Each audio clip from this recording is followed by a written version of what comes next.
it as a businessman who, honestly, this is.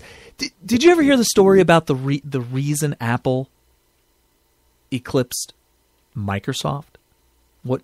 How that happened? No. Well, I mean, sort of. Steve Jobs was greasing the politicians, and Bill Gates refused to do it. Really? Yeah. Steve Jobs was greasing the politicians, and Bill Clinton said, "Well, I don't need to do that. We're going to run on our merits, our good product, and blah, blah, blah, and all the viruses." Right, right. And we got government contracts. I don't need to grease the politicians. To this day, Bill Gates says, "Man, we should have got ahead of him and greased them more than they did. Should have been greasing." Yeah. So that being said, I mean, it's a part of doing business. You don't become a billionaire without doing a heck of a lot of greasing of politicians. Now, you're probably saying, well, that's just hypocritical for him to want to run. You're saying you want to elect a guy who thinks it's good to grease politicians. My argument is I think he was disgusted by that. And I think as running as a politician, I would assume he would want to change that. Right. I would think that the reason he decided he wanted to run is because he's so disgusted by all that. I could imagine. Yeah, I mean, he's probably thinking this is some... Do you think people like to just give away money for nothing?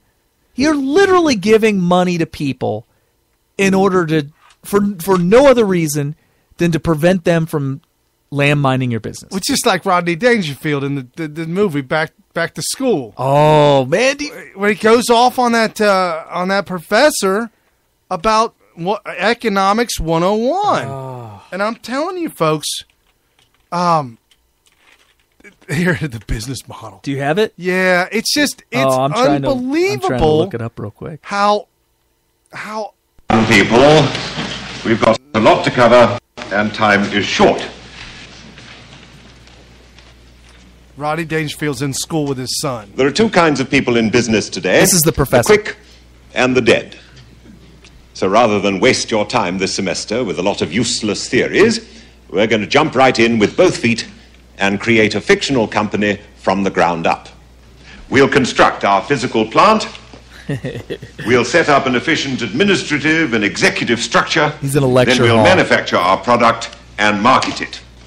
I think you'll find it very interesting and a lot of fun. So let's start by looking at construction costs of our new factory. What's the product?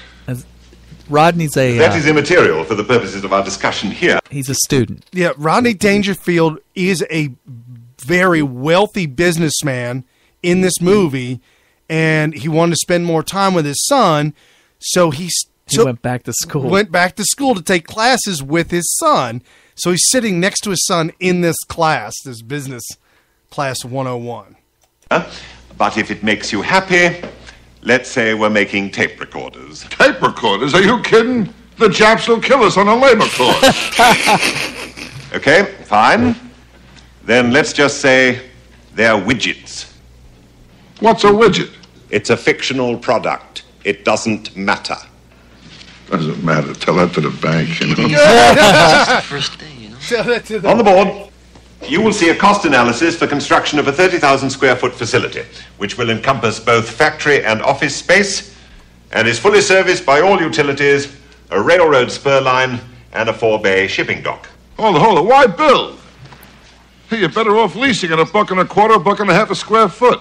Take your down payment and put it into CDs, or something else you can roll over every couple of months. Thank you, Mr. Mellon. Seriously, Carrie, you have a business. I started a business back in the day. This is physically not possible unless you won the lottery. That's how you would start this business. But we'll be concentrating on finance a little later in the term. For the time being, let's just concentrate on the construction figures, shall we? You will see the final bottom line requires the factoring in of not just the material and construction costs, but also the architect's fees and the costs of land servicing. Oh, you left out a bunch of stuff. Uh-oh, here we go. Oh, really?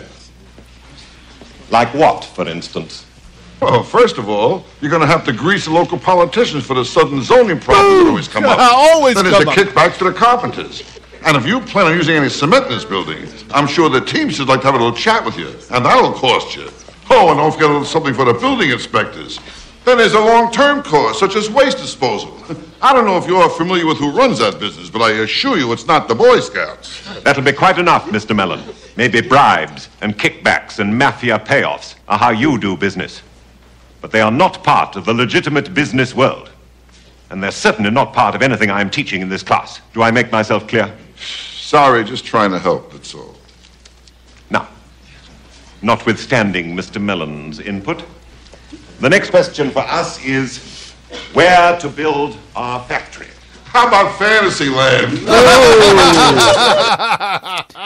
There you go. That is the quintessential of the liberal. That would be Donald Trump going back to business school right there. Yes. That would literally be it. Yes. Well, it's Donald Trump talking to a politician who's teaching these students how to build a business. Yeah. It's very, very enlightening. I think that was a very important clip we just played there. Yes. Yeah, I'm telling you. God bless the 80s and their movies back then. Now, the movies were different back then. So now imagine this character, the Rodney Dangerfield character, one day running for president. Right. All of a sudden, you got all these lifelong politicians saying, look at how much money he gave to the Teamsters. Right. He's supported by the unions. Look at him giving those Democrats. They funnel all their money to the Democrats, and he gave all the money to. He had to build the building. You know, it made me nervous in the beginning, where everybody's putting all these articles out. 60,000 Democrats switch party lines in Pennsylvania to vote Trump. Right, Democrats. Right. That was a big thing. It was a whole bunch of states. The big Cruz crew accusation is that these numbers are all fake because the people who are voting for Trump in the primaries are just going to switch back over and vote for Clinton in the general election. That's what their big fear is. Well, the breaking news on Hillary Clinton, the amount of people that are voting for her now compared to 2008, compared to 2008, is down by like 2 million. Would it be a wild prediction, totally wild, to say that Trump may actually win New York State? He very well might. That would be wild. Okay, so in the last 6, in the last six, so right after Colorado, New York, Connecticut, Delaware, Maryland, Pennsylvania, and Rhode Island. Not only that, but when Cruz got kicked out of New York by New Yorkers, he went to Pennsylvania to watch the New York primary finish up. And the reason why he was in Pennsylvania is he wanted to get a head start in Pennsylvania because he said he was going to steal it. Well, that never happened. And in the last 5, Ted Cruz got 2 delegates in the last 5. And, in the last 6, he got 2 delegates. And Trump got 20, 30, 40, almost 200. In Pennsylvania. Now, New York, Connecticut, Delaware, Maryland, Pennsylvania, Rhode Island. Total. In total, Trump got almost 200 and Cruz got 2. Oh, wow. That's a one-sided beatdown. Right. Kasich got 5. Kasich got more. Well, yeah, that's a bad one. Oh, sorry, I lied. Kasich got 9 in the last 6. Yeah, I know he got a couple Cruz from got Manhattan. 2. Yeah. So Kasich beat Cruz in the last 6. Maybe we should start to talk about Kasich. Well, we will talk about Kasich after you hear this. Your eyes will bleed. Sound clips of politicians from in the past always seem to haunt them. And I think this one might haunt. All these are coming out, and these are all haunting Cruz. Every one of them. Getting new health insurance, and we'll presumably do it through my job in the Senate. And so we'll be on the federal exchange like millions of others on the federal exchange. So you will be getting Obamacare effectively. It is one of the good things about Obamacare. What? Did y'all forget he said that? It's one of the good things about Obamacare, huh? Did y'all? I know he says he wants to gut it. I know he says he wants to this. I know he says he wants to that. completely abolish the IRS. which I would think would be awesome. That would be incredible. Trump actually has some thoughts on that too. He thinks it should be a more simpler system as well. Well, he laid out his system for taxes, and if you compare it to the Obama tax system, first of all, both of them are in fact progressive tax. And what progressive tax means is that instead of a flat rate that everybody pays, like a 10% or 15% or whatever, the more total money you make in a year, the higher your rate. So your rate is progressive as you get higher and higher in income. I don't like that. I don't like that. Well, it's not. I think it violates the Constitution. If you believe in the everybody's equal, the equal protection under the law. Yeah.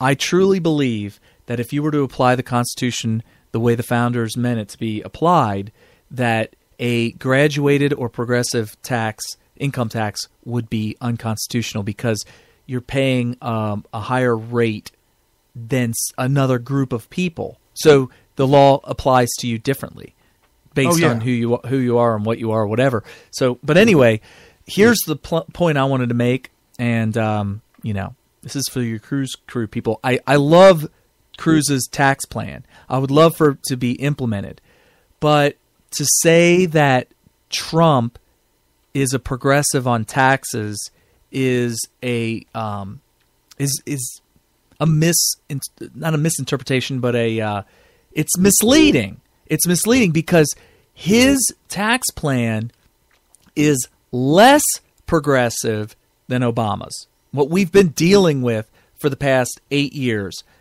And when you say It's progressive, simpler. you're not saying progressive as in being progressive. He put this tax plan in there because he's a progressive. Yes, no. Right. This tax plan is a change from what we have because he's a conservative. It's less progressive than Obama. Now, flat tax, I mean, I'd be for that, obviously. But if Trump wants to make it less progressive than what we have under Obama, I'm not going to oppose that either. There's a guy named David Knight. He's a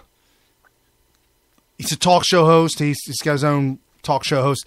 He's connected with InfoWars. But anyways, he's a good guy, and he's just a different guy. But he was asked about taxes and progressive tax, less progressive tax. And here's what he says about the founding fathers and what they believed would be the correct way with government taxes. And quite frankly, if you're talking about increasing taxes, I think we ought to go back and look at it because Donald Trump is saying, hey, we need to look at what's going on with NAFTA. That's a bad deal. We're losing a lot of money, and we need to renegotiate or abort that. Remember that the income tax came in, and they took down tariffs to try to equal that out back in 1913. If we want an America First tax system, I think we need to go back to the tax system that Thomas Jefferson instilled in his first administration. What he did, and he talked about this, look at his second inaugural address. Thomas Jefferson said, by eliminating useless offices, I have been able to eliminate all internal taxes. So you can ask, what laborer, what farmer, what mechanic knows the tax man? Nobody, okay? The government brought down to its constitutional size can be run off of tariffs. And that's the way we ought to do it. Well, that's interesting because isn't tariffs exactly what Trump is talking about? Yes, and they're calling him an isolationist. They're calling him all these name calling, but it really is this America First. Oh, well, you're getting ahead of us. Sorry, I'm slipping down some awesome sauce. Yeah, you're going into the Trump foreign policy speech. Yeah, but we could stick on taxes though. But what do you think about that? I mean, if you bring the federal government down to the correct size, then it could be run off of tariffs. Right. All right. You ain't running off of tariffs right now. Right. And like the it's thing about running tariffs, upside down right now. The thing you have to realize about tariffs, which is just a tax, is that when you tax a business or a product, the consumer who would purchase that product is paying for it. Now, that's the argument against it. But if you look at the most conservative constitutional people that you've ever met who want to abolish income tax altogether,